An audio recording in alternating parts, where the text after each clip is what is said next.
Ako po'y nagpapaabot ng mataas na pagpupuri, pasasalamat, pagdadakila ay sa ating pinakamamahal na Panginoong Sus po lamang at dobleng paggalang sa ating beloved Pastor Wildy Almeda, the end-time prophet of the loving God, at sa mga ginto ang alaala at aral ng ating beloved Assistant Pastor Lina C. Almeda.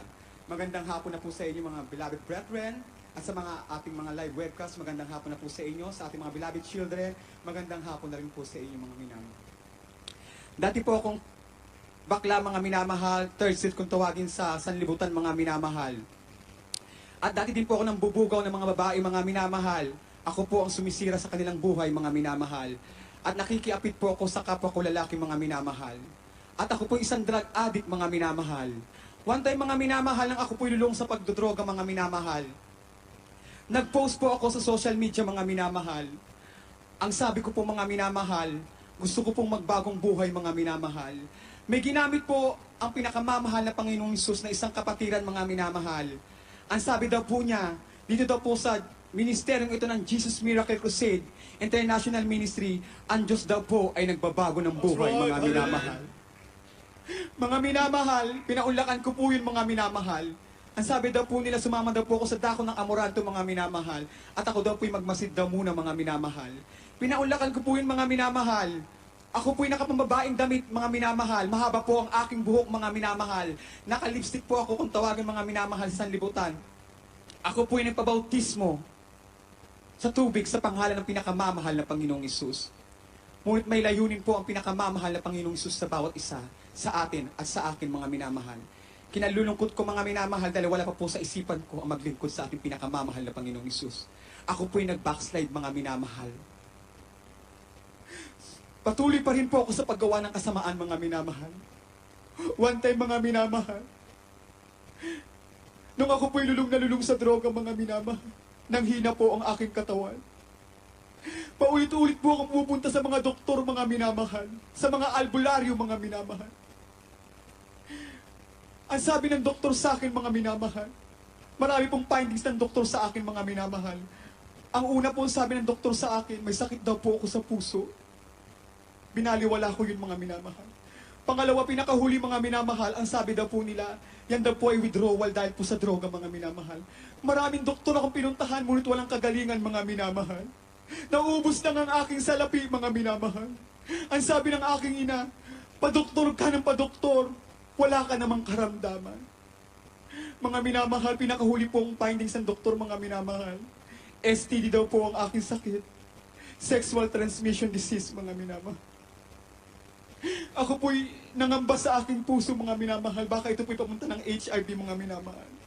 Ngunit dakila po ang ating pinakamamahal na Panginoong Hesus. Nagpatest po ako mga minamahal. Ito po ay negative mga minamahal. One time mga minamahal, hindi ko po alam na 43rd church anniversary natin sa dako ng Luneta mga minamahal. Naglalakad po ako doon mga minamahal. Kasama ko po ang aking kapatid. May mga Pioneers Choir na nagbibigay ng leaflets mga minamahal. Hindi po yun tinanggap ng aking kapatid mga minamahal. Ngunit ito po yung napaisip ko sa aking isipan mga minamahal. Pinaisip po ng ating dakilang Diyos na muli akong ibalik sa ministeryong ito. Mga minamahal, tinanggap ko po ang leaflets na yun. At napaisip ako mga minamahal na Jesus Miracle Crusade, dito ako nabautismuhan. Mga minamahal, bumalik po ako sa ministeryong ito.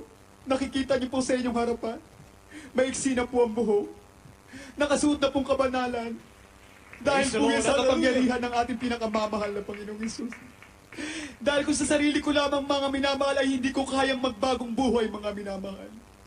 Mapalad ako minamahal kasi po sa sobrang dami ng mga bakla, tomboy at homosexual dito sa ating buong mundo mga minamahal. Isa ako sa naabot ng panalangin ng ating beloved pastor. Lord, hallelujah! Isa lang po ang sasabihin ko mga minamahal. Napakapalad ko na po mga minamahal. Hindi man po karapat dapat ginagamit niya na po kung mga awis sa kanyang banal na ubusan mga minamahal. Dahil po yan sa ating dakilang Diyos na buhay mga minamahal. Mga minamahal, dati po humaharap po ako sa maraming tao mga minamahal upang mag-aliw, magpasaya mga minamahal. Ngayon po, andito po ako sa inyong harapan. Nagpapatotoo na binago ng Diyos ang aking buhay sa ministeryong ito, Oy, mga Amen. minamahal. Hallelujah. Dati mga minamahal, ang laging hawak ko mga minamahal. Lipstick, foundation, mga minamahal. Ngayon mga minamahal, hindi ko po kinaliligtaan mga minamahal. Laging hawak ko ay ang banal na kasulatan ng pinakamamahal na Amen. Panginoong Glory Isus. to Jesus. Nagpapasalamat po ako sa ating dakilang Diyos na buhay. Dahil ngayon po mga minamahal, nababalitaan ko po ang aking mga kaibigan, mga minamahal. Isa-isa na po silang namamatay, mga minamahal. Lord, andito po ako sa inyong harapan, mga minamahal. Buhay na buhay, mga minamahal. Hallelujah, hallelujah, praise the Lord. Thank you, dearest Jesus. Kahit hanggang dito na lamang po, ang pasasalamat at pagdadakila at pagsamba ay tanging sa ating pinakamamahal na Panginoon Jesus po lamang. Hallelujah, hallelujah, praise the Lord. Hallelujah, praise the Lord. God bless you, beloved brother Ramon Labrador sa pinagpa